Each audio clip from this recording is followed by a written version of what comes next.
આ તરફ કોંગ્રેસ નેતા અમિત ચાવડાની બ્રિજ દુર્ઘટના પર પ્રતિક્રિયા સામે આવી। તેમણે કહ્યું કે રોજ હજારો લોકો અવરજવર કરે છે, વારંવાર આવા બનાવ કેમ બને છે તેવો સવાલ ચાવડાએ પૂછ્યો છે। બ્રિજ બંધ કેમ ન કરવામાં આવ્યો તેવો સવાલ પણ તેમણે ઉઠાવ્યો।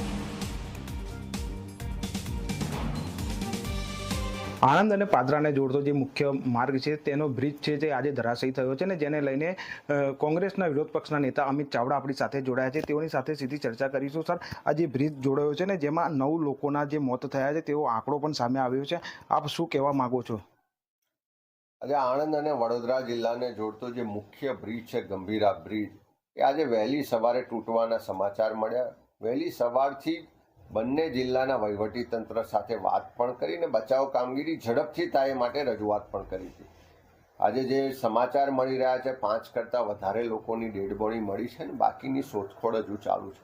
આ દુઃખદ અને દુર્ભાગ્યપૂર્ણ જે ઘટના છે એના માટે હું માનું છું કે સરકારની ગુનાહિત બેદરકારી જવાબદાર છે, કારણ કે વર્ષો જૂનો આ બ્રિજ એ બિસ્માર હાલતમાં છે, મરામતની જરૂરિયાત છે, નવો બ્રિજ બનાવવાની જરૂરિયાત છે, એવી રજૂઆતો ખૂબ પદાધિકારીઓ દ્વારા લોકો દ્વારા કરવામાં આવી, પણ સરકારે એને ક્યારેય ગંભીરતાથી ના। સર, G24 કલાકે 2023માં 26 એપ્રિલે એનો અહેવાલ પણ પ્રસારિત કર્યો હતો અને સતત 2 વર્ષ સુધી અહેવાલ પ્રસારિત કરતી રહી છે, તંત્રને પણ જાગૃત કરી રહી છે અને સરકારને પણ જાગૃત કરી રહી છે, છતાં પણ આજ દિન સુધી કોઈ પણ પ્રકારની કાર્યવાહી ના કરવામાં આવી ને જેને લઈને આજે આ ઘટના છે તે બનવા પામી છે।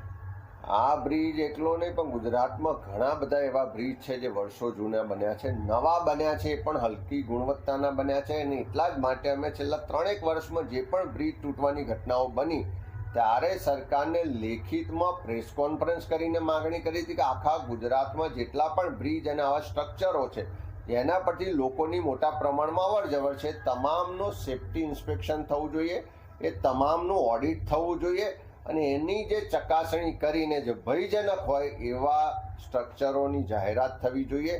આખી માહિતી દરેક બ્રિજનું સેફ્ટી ઇન્સ્પેક્શન થાય એનો રિપોર્ટ પબ્લિક ડોમેનમાં મુકાવવો જોઈએ, જેથી લોકોને ખબર પડે કે આ બ્રિજ ભયજનક છે, અમારે જવું ના જોઈએ। પણ સરકારે કોઈ પણ પગલાં લીધા નહીં, કોઈ કાર્યવાહી ના કરી, એના કારણે આ બીજો એક બનાવ બન્યો અને લોકોના જીવ ગયા। લોકોના જીવ જવા માટે જો કોઈ જવાબદાર હોય તો સરકારની ગુનાહિત બેદરકારી જવાબદાર છે। જી બિલકુલથી, તો આ હતા અમિતભાઈ ચાવડા જે કોંગ્રેસના વિરોધ પક્ષના નેતા છે અને તેઓ દ્વારા જે મૃતક પરિવારો છે તેઓને પણ સાંત્વના પાઠવવામાં આવી છે અને જે ભ્રષ્ટાચારને લઈને જે બ્રિજ ધરાશયી થયો છે તેને લઈને પણ સરકાર પર સવાલો છે તે ઉઠાવ્યા છે। ભદ્રપાલ સોલંકી, જી મીડિયા, મહીસાગર।